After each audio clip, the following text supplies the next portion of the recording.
ஐ chicken wings பாக்குறதுக்கு நல்ல பலபலன்னு செவச்சவனும் இருக்குல்ல, சும்மா சாப்பிடறதுக்கும் தரமா இருக்கும். என்ன ஒண்ணு கொஞ்சம் கூட தண்ணி இல்லாம பூராத்தையும் ஒத்தி எடுக்கணும், அதுதான் கொஞ்சம் அக்க போரு. ஆனா அதுக்கெல்லாம் பயந்தா வேலைக்கு ஆகாதுல்ல. இது வரைக்கும் நம்ம வீட்டுக்கு மட்டும் பண்ணிருக்கிறதுனால தக்குலியோண்டு குண்டான்ல பண்ணிருக்கிறேன். இன்னைக்கு தோஸ்துங்க எல்லாம் வரதுனால ஒரு அண்டால பண்ண வேண்டியதா இருக்குது. அம்புட்டுதான் டிஃபரன்ஸ். நல்ல நறுக்குன்னு காரச்சாரமா இருந்தாதான் சாப்பிட்ட மாதிரியே இருக்கும். அதான் வீட்டுல இருக்கிற அம்புட்டு மசாலா தூளையும் உள்ள இறக்கியாச்சு. எண்ணத்தை தான் விதவிதமா தூளுங்களை போட்டாலும் உப்பு போட்டாதானே எடுத்து கொடுக்கும். நானும் 10 நிமிஷமா பரட்டுறேன் இம்மா விங்ஸையும் திருப்பி போடுறதுக்குள்ளே போதும் போதும் ஆகி போயிட்டு, அதுக்குள்ள என்றப்பா இடுக்கால வந்து எண்ணெயையும் எலும்புச்சம்பளத்தையும் போட்டுட்டு உப்பு காரம் பார்த்துப்பிடுட்டாங்க.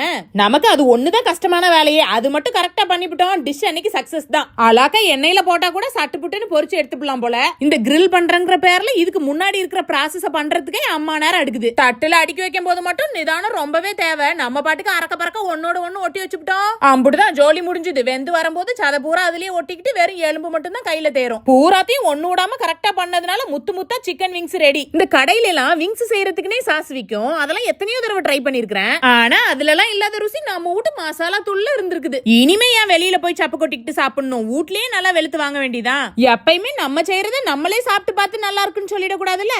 அதான் என்ற அப்பாவை சாப்பிட்டு பார்க்க சொல்லியாச்சு. அப்பதானே கரெக்டா தெரியும். ஆக மொத்தத்துல போற போக்க பார்த்தா வீட்டுக்கு வெளியிலேயே சிக்கன் விங்ஸ்னு ஒரு பெரிய கடையை வச்சிடலாம் மாட்டுக்கு. டேஸ்ட் நாக்கிலேயே நிக்குது.